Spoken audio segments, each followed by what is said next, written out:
lands and waters may you cross, see mountains white and blue, but on your road let's not forget the love I have for you. Hello there, Sarah from 17 once again. This is my Shadow of Mordor video walkthrough.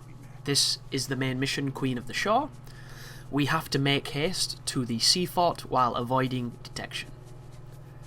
So this is a pretty important lesson here for the player on just exactly how the game works, and we're quite far into it at this point, so you've probably already learnt this lesson, you're probably already fluent, and you should have no issue.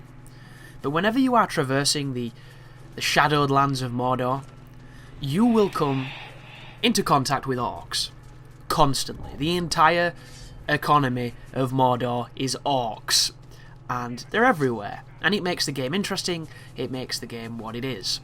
However, in this instance, you don't want to be bumping into any of them, or you're going to hit a fail state inevitably.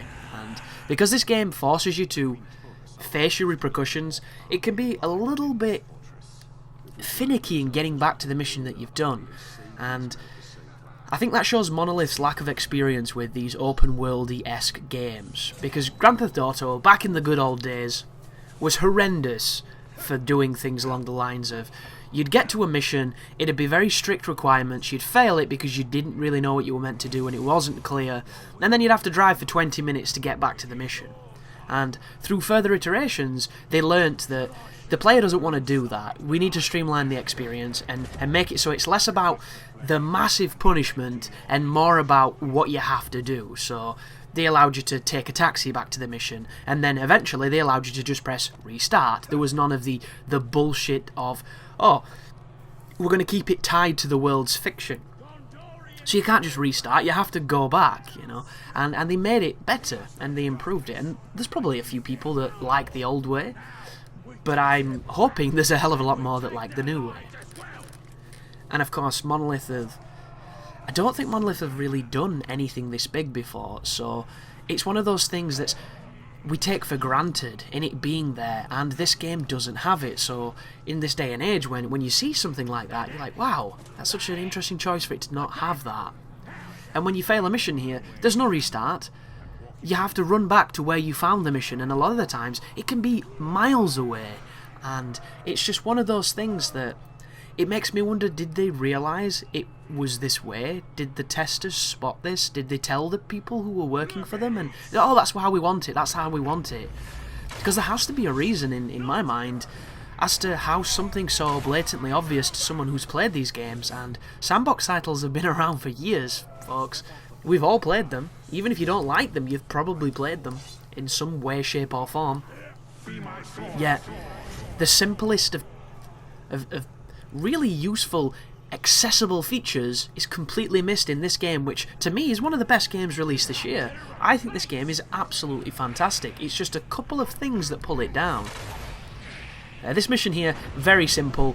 Brand all the people it wants you to brand, then tell them to attack these folks, and then kill the reinforcements. You know, you're pretty much about 10 hours into the game at this point if it's your first playthrough. If it's your second playthrough, you're probably here much quicker. But regardless, you have a career at this point under your belt of killing orcs, and killing orcs in numbers, because whenever the alarms go off in the strongholds, they're infinite. So you've probably spent a few hours when you weren't doing main missions killing orcs and getting very good at it. I'm a big fan of that move just there. I love the head burst, it just looks so cool. And to do that, it's just like the combat executions. Once you have the ability to do the brand, you can do them during combat, and it's incredibly useful for regenerating your arrows if you're going to play that way. I mentioned a strategy of that in the previous video, where if you have runes equipped to your character that replenish the arrows when you do any kind of drain, you can chain the Shadow Strike instant kills to build combo meter, and then use the combo meter to brand people. It is a absolutely desolating technique. It's amazing. The sheer destruction you can cause is pretty much the quickest way to dispatch a group, aside from hitting a fire, or if everybody hates the wasps and you hit the wasp nest. But I'm just having some fun here, hitting some of the environmentals to try and quickly get these kills done. You can probably line up that first shot to get rid of all of them, because if you notice, I think I just got 14 people to run away with the bees, or the wasps, or whatever they are. A lot of games these days having bees or some kind of flying insects in them as a weapon, which I'm a really big fan of. I was playing Dragon Age Inquisition yesterday on stream, and I came across a boss who was really kicking my ass, and my entire team was dead. I was running around the room hiding from him so I could pick my team up and they could do a little bit more damage and we could gradually chip him down.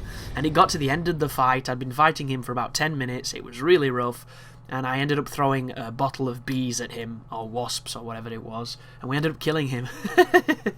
With the bees! Not the bees!